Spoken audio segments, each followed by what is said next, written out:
Goedenavond, welkom op onze livestream. Ik ben Elise Caluwaerts en ik breng samen met pianist Kim van den Brempt de cabaretliederen van Benjamin Britten.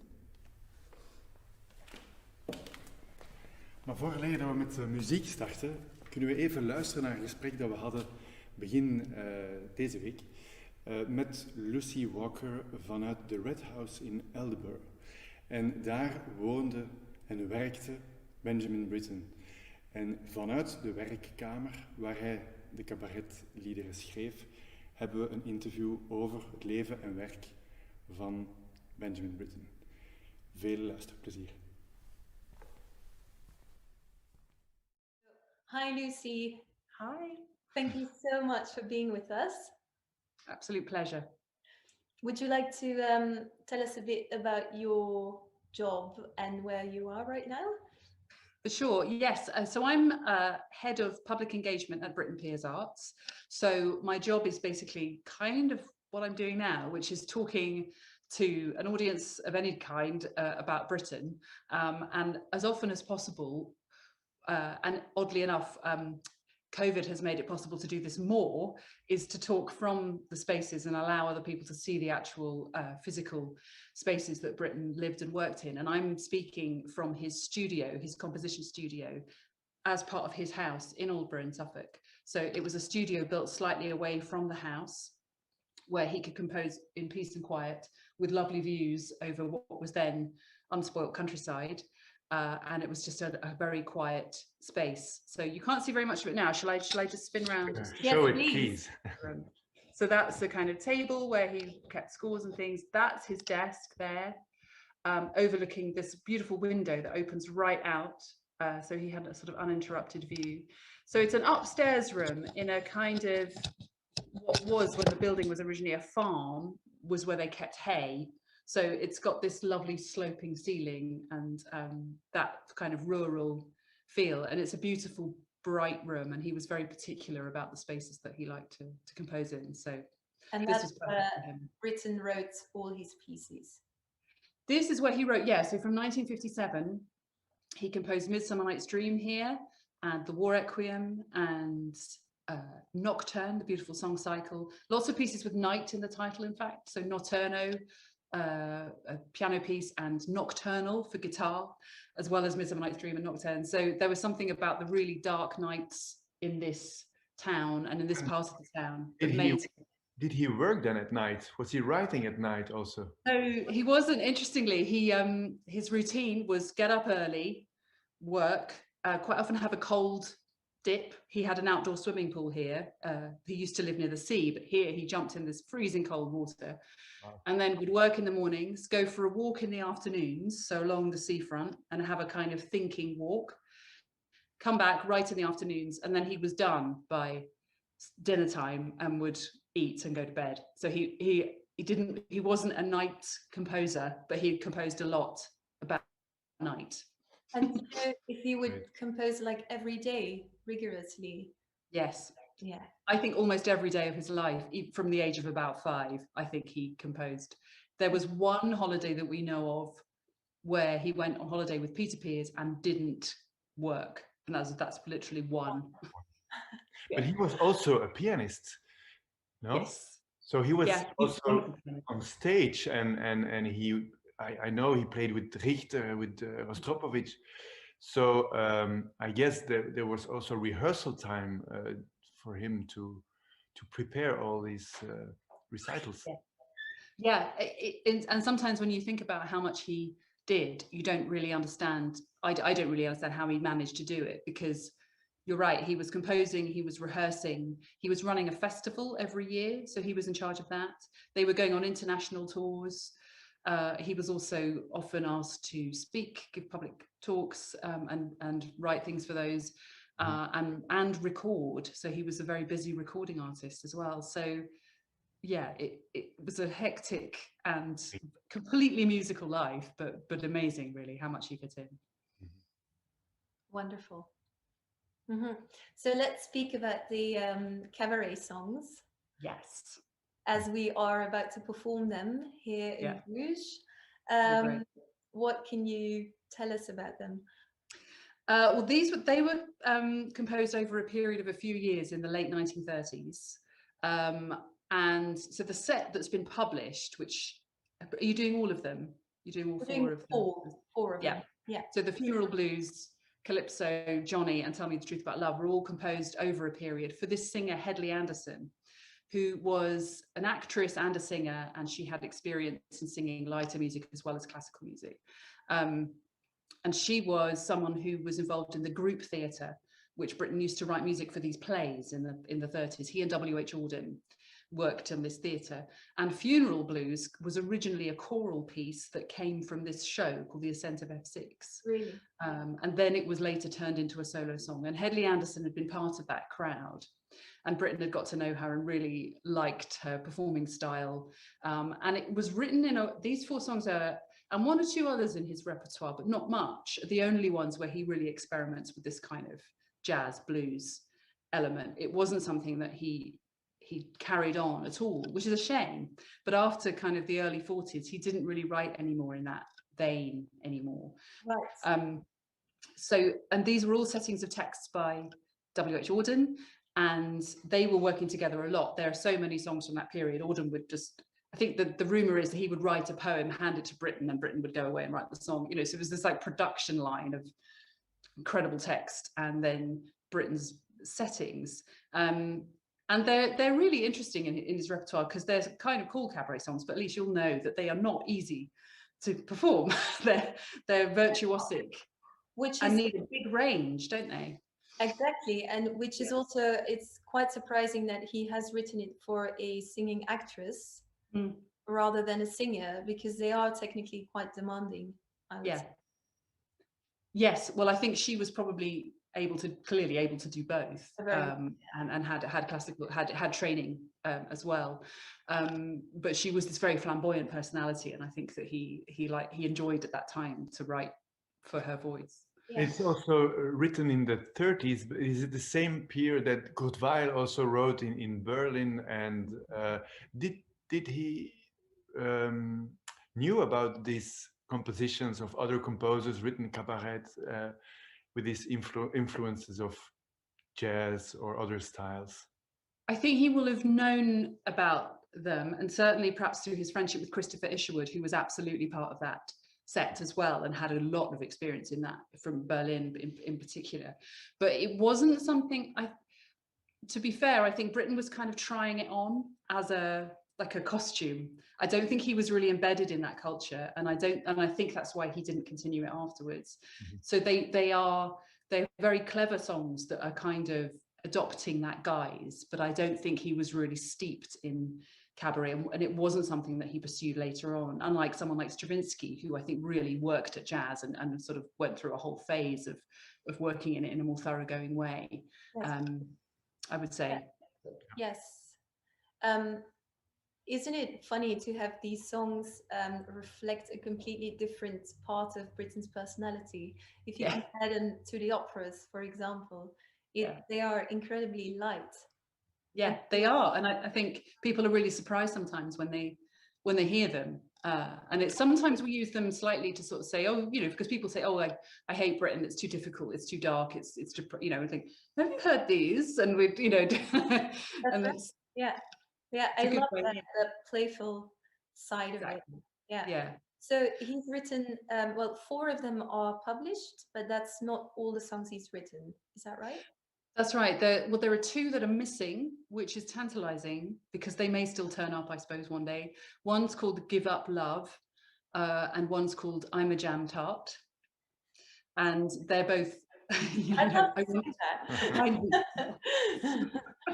that. So there's those. And there's a couple more and one of them is from just slightly later. So after his return to the UK in 1942, called Where Do We Go From Here?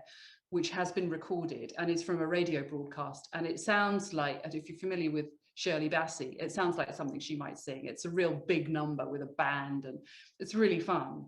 And there's also Roman Wall Blues, which is from a radio program in the 30s, which is like a centurion singing a kind of jazz number about how much he's missing his girl. So there's those. And then Paul Bunyan, the operetta, the American opera, is full of that kind of influence Right. as well. So there is that too. Yeah. And so we know that he wrote them for Hedley Anderson, who was a soprano, but they were also sung by Peter Pears, his partner, in many things. Yes, and they tended to do them in sort of lighter off-duty moments. It's a real shame they didn't officially record them, and I think they were both incredibly sort of protective of their image, and I think they might have worried that people would think they were frivolous or something, which is a shame, because that we would love to have heard those recordings. And I think even actually we don't even have the manuscripts of most of them for some reason. We have manuscripts of nearly everything, but I just wanted to show you, we do have a scribbled out sketch from Calypso here. Amazing. Can you see that? Yes. Yeah.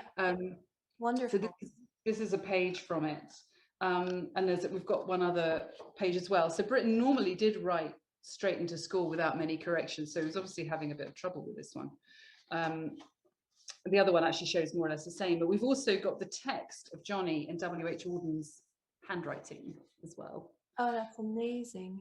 That's from whenever that was written. Yeah. And there's just one other sort of connection with the set, and I don't know if this film was as popular in Europe as it was in this country, which is 4 Weddings and a Funeral. Yes. Very. I think everyone. Right. Okay. So you know that he reads. Yeah, reads the poem at the funeral. So that's again a way. Sometimes it's useful for us to look, Britain and popular culture. Yes, that's right. It's a quite surprising text for a cabaret song, I have to say. Isn't it? Yeah, because it's really dramatic and very intense and incredibly beautiful, and it reads, I think if you would just read the words, it reads like a very sad romantic song in a way, but then he set it to cabaret music, which is so interesting, that contrast. Yes, and it's actually, if you listen to the original choral version, which you can get on this, I think this recording, Britain in America, it's got a heavier kind of more funereal feel with these sort of heavy piano chords and the percussion, and it's got a sort of different feeling to it, so it's quite interesting to compare those two versions of it as well. Right. Yeah. Yeah, because there's because we were working on them, of course, as musicians, and so there's a tempo indication of 69 for a quarter note, which is fairly fast. Yeah, it is. Yeah, one would really expect, but then of course there's a reference to a ticking clock in the music, so I guess that's why it approaches 60. That's very technical, of course, but it's when one sticks to the original time indication, it doesn't get to be so dramatic than when you slow it down. Yeah, I hadn't thought of that. Yeah, that's true. And from what I remember, the choral version is slower than that. Yeah, I would imagine so. Yeah. Which is the hardest to perform of all of them? I think all of them are a challenge, really, truly. And the tricky thing is that when one listens to them, you get the feeling that they're like easy songs, but actually to perform them, they're quite hard. Well, it's often when there is a difficult song or a difficult score, it becomes, after all, the most easy one. So you work on the technical or the mechanical part, and it becomes very automatized or very, in a way, fluctuous or easygoing in a way. So it's very tricky question, because what is difficult, it changes all the time, and when you have to be on stage on the spot, maybe what you thought was easy becomes after, so difficult to tell. Yeah, that's true. I think they for me, I've only played a couple of them, I think just Calypso and Tell Me the Truth About Love, and the others I sort of haven't really gone near because they strike me as hard. But I think that Britain's piano writing is often it sits under the hand so well, and I find that these don't so much, and so he was perhaps just sort of honing his craft a bit for these ones. Yes. Well, it's been an amazing discovery, especially because in our territories, we're in Belgium, they're not ever performed. Like no one, Oh, they're so part of the musical life in England, I would yeah. say, in America. But here, of course, we have a much bigger tradition of French song, German song. So it's been amazing to discover them, I would say. Oh, brilliant. Brilliant. Oh, I'm thrilled they're being performed then in that case. That will be fantastic. Yeah. Exactly. Great. Okay. Is that it? Okay. I think we're done.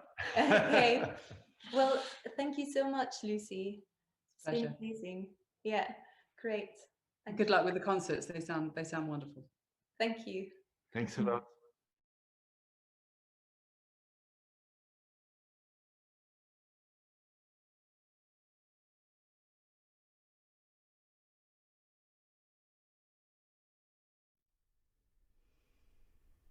Liebe,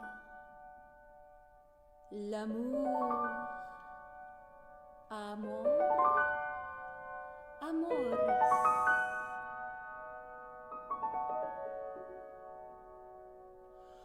Some say that love's a little boy, and some say it's a bird.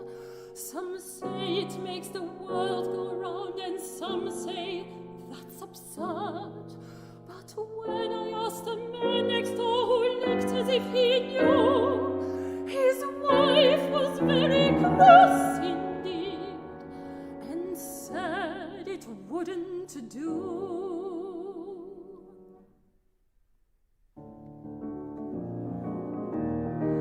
Does it look like a pair of pajamas or them in a temperance hotel?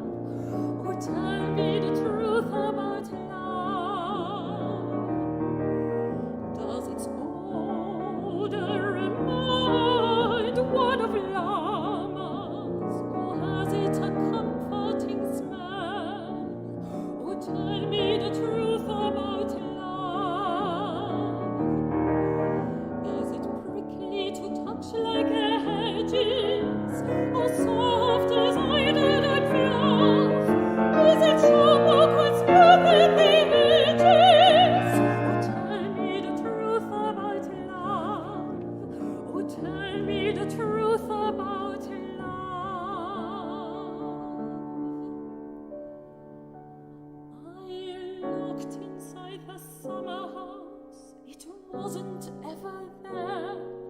I've tried the Thames at Maidenhead and Brighton's bracing air. I don't know what the blackbird sang or what roses said, but it wasn't in the chicken run or underneath the bed.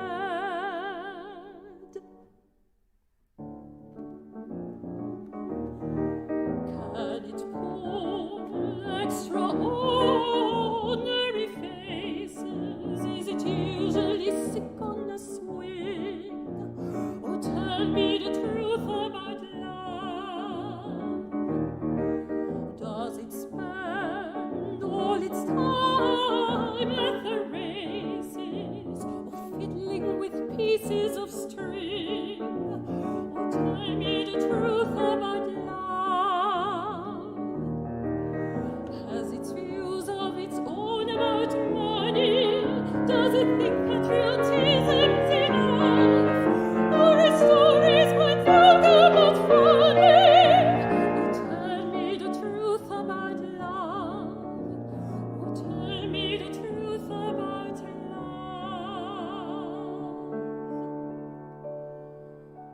Your feelings when you meet it, I'm told you can't forget. I've sought it since I was a child, but haven't found it yet. I'm getting on for 35 and still I do not know what kind of creature it would be that bothers people so.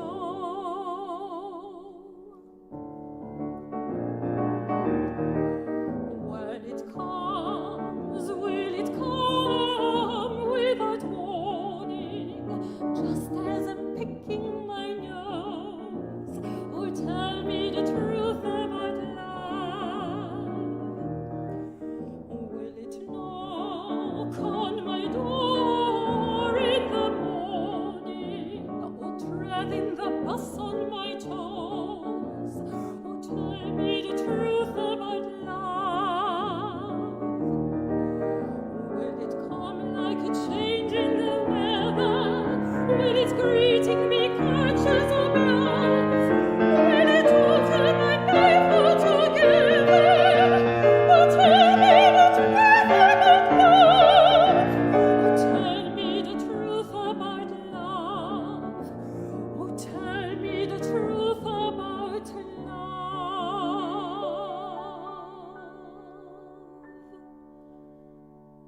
traffic policemen wear black cotton gloves. He was my north, my south, my east and west, my working week and my Sunday rest, my noon, my midnight, my talk, my song. I thought that love could last forever. I was wrong. The stars are not wanted now, but at everyone. Pack up the moonlight, this mantle of the sun.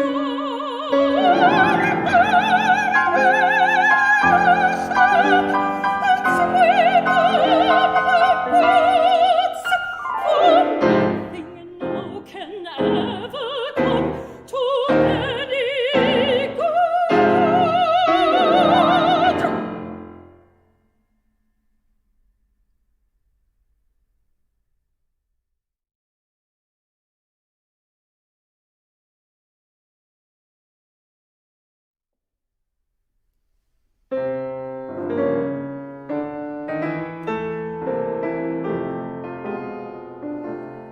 Oh, the valley in the summer, when I and my John beside the deep river walked on and on, while the grass at our feet and the birds up above whispered so soft in reciprocal love, and I leaned on his shoulder.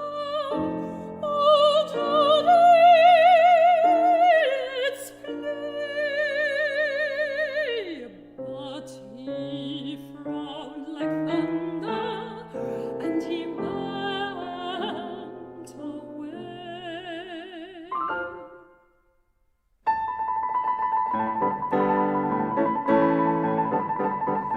Oh, the evening near Christmas, as I will recall, when we went to the charity matinee ball.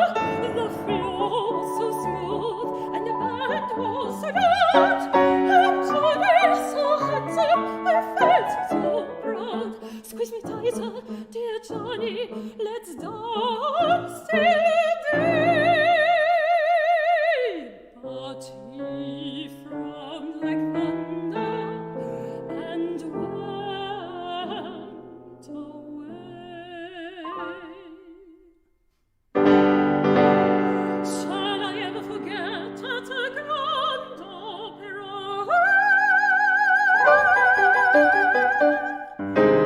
when music poured out of each wonderful star?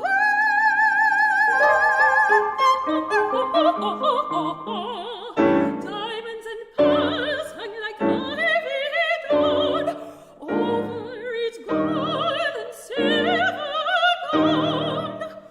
Oh, Johnny up in heaven, I whispered to say,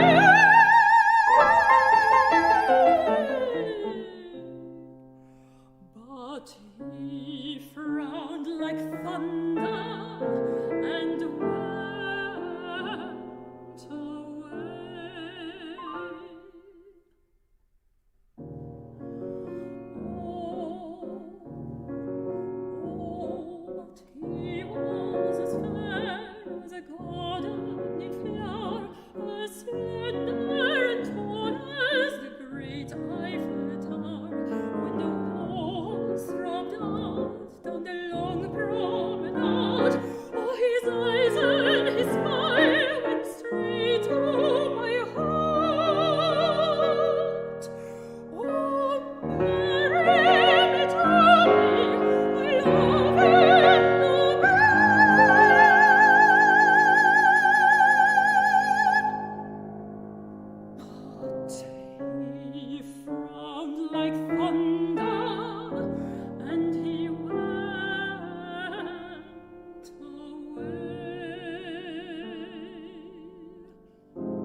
Wasser and make a good run down the Springfield line under the shining sun. Fly like an aeroplane, couple of shots till you break for the Grand Central Station, New York.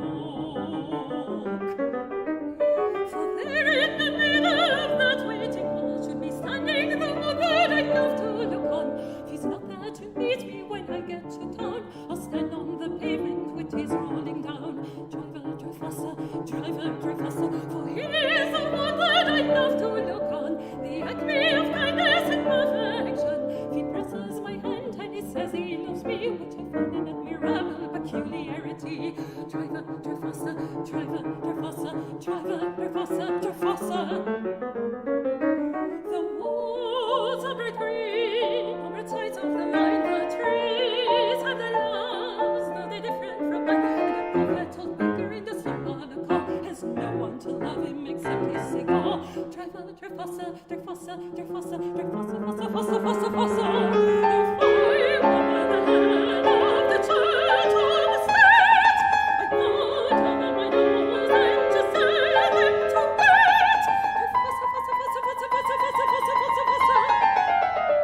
For love's more important and powerful than even a priest or a politician. Faster, faster, faster, faster, faster.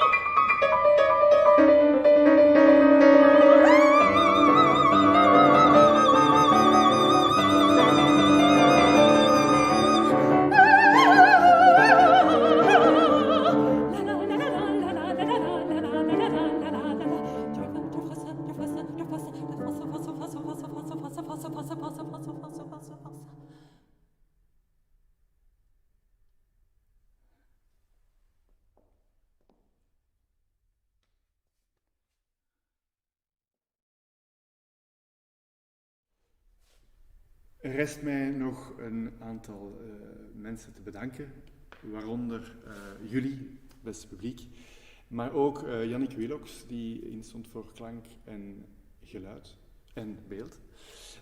Maar ook Concertgebouw, waar we dit hebben kunnen doen in de Kamermuziekzaal. En last but not least de Vlaamse gemeenschap, met dank aan de activiteitenpremie om deze streaming, ondanks alles, toch mogelijk te maken. Tot morgen. Bye.